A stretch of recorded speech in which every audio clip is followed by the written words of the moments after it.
Sobri, Sobat Berlio. Hari ini aku udah sama seseorang yang spesial. Udah datang kantor Berlio, ada Kak Raisa.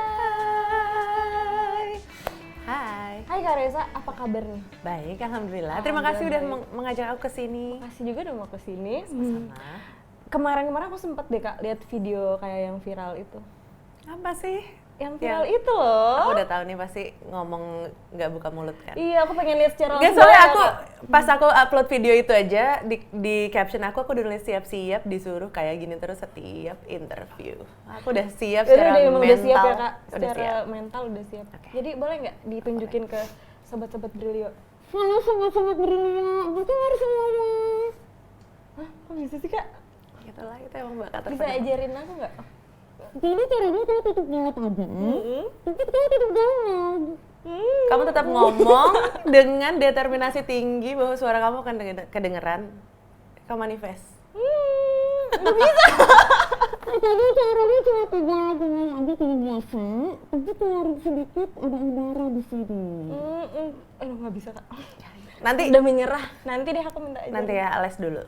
Jadi tiba-tiba kayaknya buka les buat ini ngomong ya kayak les yang sangat nggak ada bedanya buat apa juga gitu. Nggak tahu. Terus dari situ aku mau ngebahas nih, dulu kan aku tuh sering banget lihat dari cover kayak ya nge-cover lagu di YouTube. Terus sampai sekarang terakhir udah konser tunggal di GBK. Alhamdulillah. Yang konsernya keren banget itu, tapi aku nggak datang karena aku sakit Kak. Tapi setiap preskon sebelum konsermu aku selalu datang. Ya ampun, kamu sedih banget. Iya, jadi pas hari hanya justru nggak bisa. Aku bilang, Mas Met aku sakit gitu. Jadi ya aku lihat dari orang-orang aja. Baiklah. Kan dari YouTube, terus akhirnya bikin konser tunggal tuh Kak. Gimana sih Kak perjalanan karir seorang Raisa ini di dunia musik? Aku merasa karir aku lumayan perlahan tapi pasti gitu ya. Nggak ada satu momen yang emang bener-bener kayak wah meledak gara-gara ini, gara-gara itu gitu. Jadi benar-benar ya slowly but surely gitu lah. Kayak ngeluarin single demi single, promo gitu. Menurutku lumayan konvensional sih cara aku meniti karir gitu. Dan kemarin juga konser tunggal di GBK setelah 13 tahun gitu. Maksudnya emang perlahan-lahan menuju situ ya alhamdulillah. Ya bisa lah mencapai mimpi itu gitu. Jadi nextnya nggak tahu. Walaupun maksudnya konser itu sempat ketunda juga kan Kak akhirnya, dan terlaksananya di 2023. Nah itu berarti emang perjalanan karir Kak Yaya ini benar-benar slowly but sure gitu ya Kak, pelan-pelan pasti akhirnya sampai menjadi seorang diva sekarang. Tapi ya keren sih Kak, maksudnya pelan tapi pasti itu emang harus ya Kak.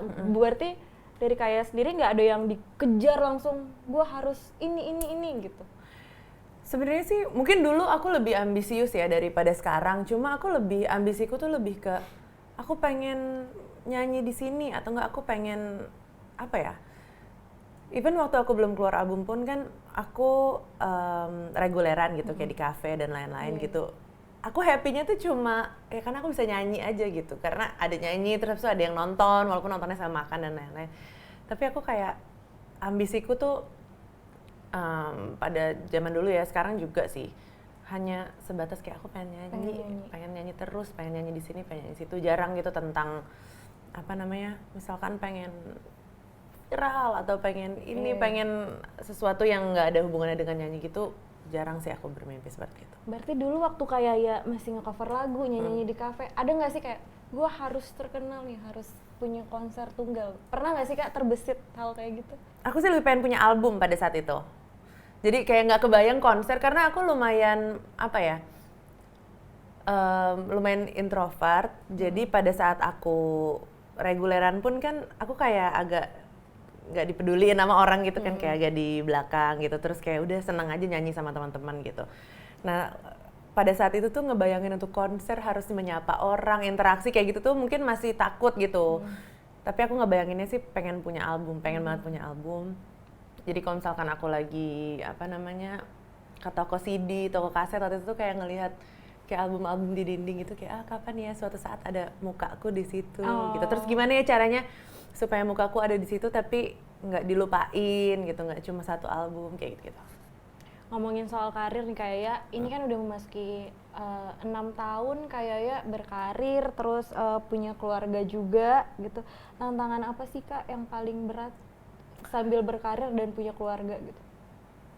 Tantangannya tuh yang pasti ngebagi waktu sih, waktu, terus habis gitu memanage ekspektasi. Kayak pasti kan, apalagi sebagai perempuan tuh kan ekspektasinya tuh impossible lah. Harus begini, harus begitu. Kalau lagi di luar harus profesional, kalau lagi di rumah kayak seolah-olah nggak punya kerjaan gitu kan. Jadi emang bener-bener harus memanage ekspektasi, udah gitu juga kerjasama sama support system, kerjasama sama suami, sama orang rumah, sama orang tua, kayak gitu-gitu. Jadi supaya semuanya tuh bisa cukup balance lah. Most of the time balance gitu. Kadang ada nggak balance-nya, tapi kebanyakan balance gitu. Apalagi udah ada Zalina ya Kak. Kemarin kan Zalina sempat sakit tuh pas kakak konser di BK. Gimana perasaannya? Harus tetap konser dan Zalina di rumah sakit. Itu tuh sesuatu yang aku nggak kepikiran sih. Jadi ya kan kita pasti pas lagi bikin konser gede gitu kan kita ada ngebayangin worst case scenario lah di bagian sini. Misalkan ini kita harus gimana, misalkan ini harus gimana. Tapi satu yang nggak pernah di skenariokan itu gimana dari kehidupan pribadi gitu. Gimana kalau ada sesuatu di kehidupan rumah aku gitu. Dan ternyata justru itu yang kejadian. Jadi H-2, jadi itu H-2 konser itu adalah seharusnya aku JR pertama. Itu Zalina sakit dan dia sakitnya tuh udah dari minggu sebelumnya. Jadi dia udah batuk sesak kayak gitu ke dokter, nggak membaik gitu. Jadi kayak sampai ini hari 10 akhirnya aku masukin dia ke rumah sakit gitu. Dan ya akhirnya emang masuk rumah sakit dan aku kayak aku nggak bisa JR hari itu gitu. Tapi alhamdulillah sih teman-teman di lapangan gitu kayak oh ya nggak apa-apa kok semua berjalan dengan lancar gitu. Padahal pas udah selesai eventnya aku dikasih tahu bahwa hari itu tuh kayak semua pada stres di sana kayak pada down karena nggak ada aku, terus takut aku nggak siap apa segala macam. Jadi ya gitulah pokoknya. Dan berusaha saling nguatin ya berarti Kak? Iya, tapi hari H-nya sih apa ya? Aku sedihnya sih karena ya nggak bisa berbagi momen itu sama dia aja gitu kan. Maksudnya ini suatu momen yang susah gitu digapai dan juga mungkin nggak dalam waktu dekat ini bisa kejadian lagi kan. Dan dia kan nggak akan sekecil itu juga lama gitu. Jadi pengennya tuh ya ibu-ibu aja sih pengen ada foto di atas panggung sama keluarga buat di print di frame kayak gitu-gitu nggak bisa. Terus kayak ngeliat teman-temanku kayak bawa anak-anaknya pada foto-foto gitu kayak sad gitu. Cuma ya itu kebayar sih dengan surprise yang di panggung itu. Iya, itu bener-bener yang surprise di panggung itu juga bener-bener kayaknya berarti nggak tahu ya. Jadi di antara ratusan orang yang bekerja pada malam itu, yang tahu tuh literally hanya 3 orang. 4 orang nih berarti sama Ibai yang ngerekam, yang request, terus habis itu yang mainin di layar sama yang mainin musiknya. Berarti tim yang lain pun nggak tahu? Nggak ada, kayak manajerku nggak tahu, anak-anak band yang lain nggak tahu. Semua pokoknya nggak ada yang tahu. Semua nggak ada yang tahu. Oh, berarti ya apalagi aku. Berarti pas kayak ya dengar surprise dari Zalina kemarin langsung, apalagi dia lagi di rumah sakit. Aku kayak langsung ya Allah. I love you sekulkas. Iya, kayak apa sih namanya? I'm so proud of you, kayak gitu-gitu kayak Ya pinter banget ya Kak. Padahal aku lucu. Terus pas pertama kali ada suaranya dia itu, aku kayak kaget gitu. Aku pikir salah atau nggak ke play lagi yang sebelumnya ke play atau gimana gitu. Aku pikir ada yang salah nih gitu. Terus pas ngeliat ke belakang ternyata ada kata-katanya gitu kayak sad. Tapi nangis nggak Kak? Nangis, tapi kayak aku harus ingat gitu, abis ini lagunya intronya pendek jadi aku harus tetap profesional gitu. Jadi menahan lah ya. Iya, sebel deh. Tapi makanya abis itu aku langsung pecah banget di backstage, pecah banget. Keren sih aku lihat. Nyesel aku nggak nonton. Ngomong-ngomong soal karir juga nih Kak, denger-denger ada lagu baru nih. Benar sekali. Apa tuh kalau boleh tahu? Lagu baruku judulnya Nyaman Tak Cukup. Wow. Dari judulnya aja udah kayak, berarti kenyamanan aja tuh nggak cukup ya Kak? Nggak cukup. Kalian udah pada denger belum? Aku sih sering dengerin kok tiap hari. Alhamdulillah. Kamu lagi ngerasain itu? Atau pernah merasakan itu? Iya, maksudnya kalau udah di hubungan yang lama itu udah pasti nggak sih Kak? Ujung-ujungnya jadi kayak rutinitas yang ya udah bosen gitu. Ya kan? Kok jadi curhat ya? Gak apa-apa lah. Udah biasa kok orang kalau ketemu aku curhat udah biasa. Oh gitu, tapi jangan lah gitu. Tapi aku juga ditanyain kan, oh terus gimana dong, apa kan udah nikah apa segala macam.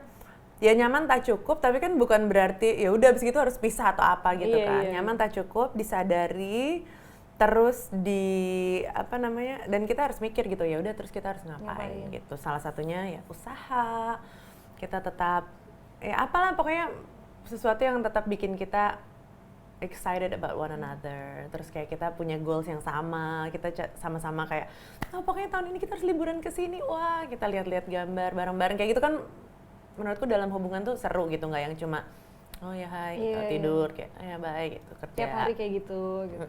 Berarti nyaman tak cukup ini nyeritain tentang satu hubungan yang akhirnya mungkin monoton gitu ya Kak. Akhirnya dia harus punya percikan-percikan biar dia excited gitu. Bener kan nggak? Bener banget. Nggak, dan itu kan lagunya ditulis sama Mbak Dewi Lestari. Dan menurutku lagunya aja udah deskriptif banget sih tentang apa namanya, ya tentang apapun yang terjadi di dalam hubungan yang ditulis dalam lagu ini. Dan itu kan dari sisi ceweknya nih, si lagunya. Nah makanya aku decide untuk bikin video klipnya tuh dari sisi cowoknya. Jadi cowoknya merasa, aduh ini gini-gini aja kayak ini ekstrimnya kan, aduh makanan sama terus, baju sama terus, rumah juga mau didorong-dorong nggak bisa berubah gitu, kayak tiap hari gini terus semuanya terlalu sempurna tapi malah apa ya, aku merasa kayak stuck gitu. Nah ini dari sisi cowoknya tuh aku gambarin di video klipnya kayak gitu. Terus menurut kayaknya nih, gimana kalau misalnya kita udah ngasih yang terbaik buat pasangan kita tapi pasangan kita ngerasa nggak cukup terus? Ya udah cari yang baru. Sesimpel itu ya Kak? Ya udah cari yang baru gitu? Enggak dong. Oh enggak dong. Kita harus sampai pada akhirnya kita cari yang baru ya, tapi kan ada step-stepnya. Apa ya, kalau menurut aku komunikasi sih. Aku juga tipe orang yang mendem lagi ya, jadi aku juga masih belajar terus untuk komunikasi gitu. Karena aku tuh mendem gitu, kayak udah deh mendem aja gitu.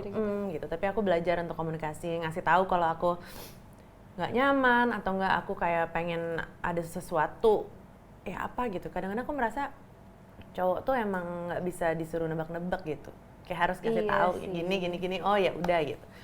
Nah maksudnya belum tentu dia bakalan apa sih, kita takutnya dia marah gitu. Ya udah marah aja, kita juga bisa marah kan, tapi wajar nggak sih marah, karena juga orang ntar berhubung baikan gitu. Tapi berarti kalau misalnya seorang pasangan Kak, udah kita kasih yang terbaik tapi dia ngerasa nggak cukup, kayaknya udah nggak perlu ada diperjuangin ya? Enggak? Kalau aku sih tipe orang yang aku nggak ngasih advice ya, aku aja nih ya. Kalau aku tuh tipe orang yang emang kayak perjuangin sampai titik darah penghabisan. Terus kalau udah enggak ya udah aku bisa shut door gitu, kayak kalau gua end tuh bener-bener end. Bisa aku kayak gitu. Tapi aku perjuangin dulu, kan aku budak cinta ya. Kelihatan dari lagu-lagu aku. Jadi aku kayak selalu berusaha banget. Tapi pada akhirnya kan kita pasti tahu dong nilai kita tuh segimana sih. Kita nggak mau dong kayak menurunkan standar kita hanya buat orang lain comfortable gitu. Bener sih, bener-bener. Semangat guys. Setuju Kak. Terus video klipnya sendiri ini kayak yang bikin konsepnya? Jadi iya sih, aku nulis ceritanya kurang lebih apa namanya, aku maunya gimana, dan terus aku kerja sama sutradaranya untuk apa namanya, ya kreatif perspektifnya kayak gimana lah. Makanya aku pengen bikinnya sesuatu yang in a loop, ulang-ulang terus sutradaranya punya ide, kita bikin kayak apa, yang long shot gitu, kayak seolah-olah nggak putus-putus, kayak gitu. Itu menarik sih, karena video klip aku belum ada yang kayak gitu sebelumnya. Terus pas lagi syuting tuh itu yang paling PR gitu, karena kan shotnya emang nggak mau putus gitu kan, jadi ya secara timing harus pas. Terus kadang-kadang aku harus kayak jongkok apa di balik si kameramen, terus untuk balik ke posisi awal lagi, terus gini lagi gitu, kayak bener-bener seru sih. Tapi berarti pengalaman itu seru ya Kak di video klip kali ini, karena itu pertama kali juga. Iya, pertama kali punya konsep yang kayak gitu. Terus kenapa sih Kak memilih Nicholas Saputra di video klip Nyaman Tak Cukup? Sebenarnya karena udah satu tema nih, ini kan lagunya Mbak Di lagi yang nulis, terus waktu itu kali kedua Mbak Di juga yang nulis. Kayak aku udah ada familiarity nih pada saat aku rekaman dan lain-lain, sampai akhirnya kita milih tema untuk video klipnya. ini kan sinematik banget gitu kan Iya, temanya. iya. Jadi kayak siapa ya, pokoknya harus aktor, nggak boleh model atau nggak boleh, pokoknya harus emang aktor yang bisa delivery sesuatu yang intens gitu. Terus karena udah vibe kali keduanya ada nih kayak ya udah kenapa nggak Nico lagi aja gitu. Terus pas ditanya juga aku kirimin lagunya dan Nico mau.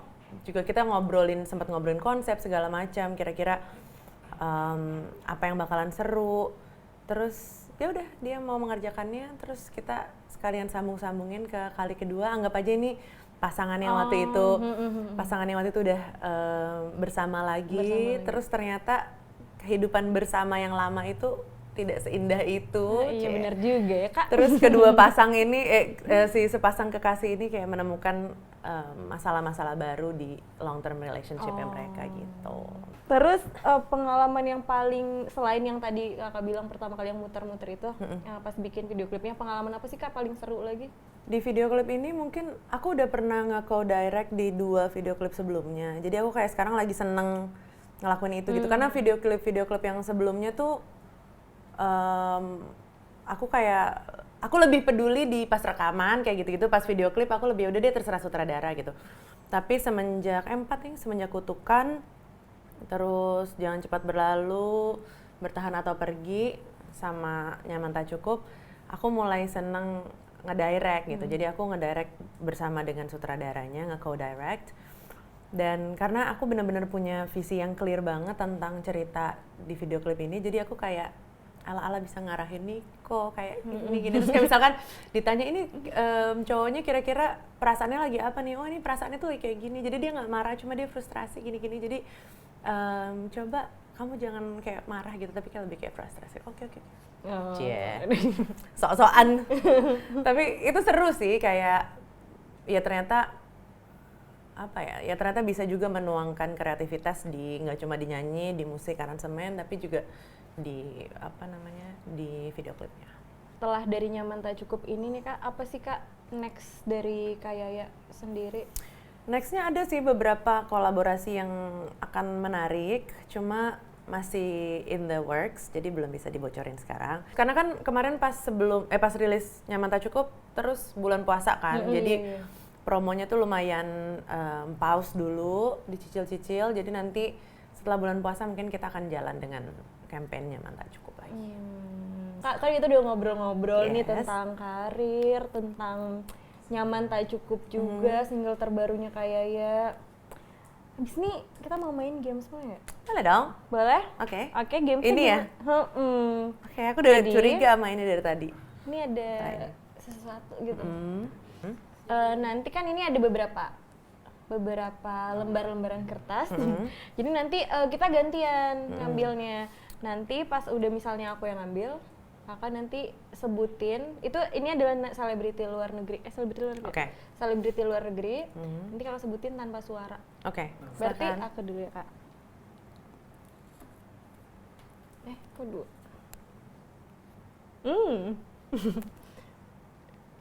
Harry Styles. Oke.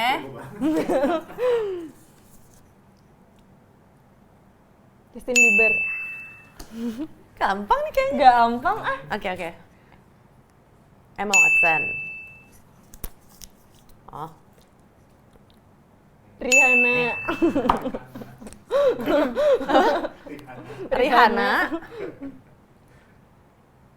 Madonna.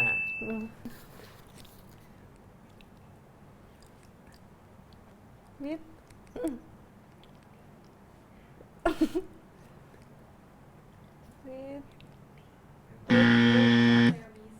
Whitney Houston. Oh. Astagfirullah. Hah? Apa? Garden State. Kylie Jenner. Oh, Kylie Jenner. Enggak sama sekali mulutmu. Ini Kakak sengaja ya. Bedu. Bener mirip. Bruno. Oh, Bruno. Mars. Bedu. Bruno. Saya curang Jumawa di awal. Stevie Wonder. Gampang. Ini gampang. Adele. Adele. Yeay. Yeay. berarti yang aku nggak bisa kejawab 2 ya. Makasih Kak Yaya udah mau main ke Brilio. Thank you for Nanti having me. main-main lagi dan single Nyaman Tak Cukup udah bisa dengerin di mana Kak? Di semua digital streaming platform, jadi silahkan dengerin, put it on repeat, masukin ke playlist kamu, terus nonton video klipnya juga. Wajib sih nonton Wajib. video klip sama dengerin. Oke, makasih buat semua Sobri. Jangan lupa like, comment, subscribe channel Brilio. Dah. Bye!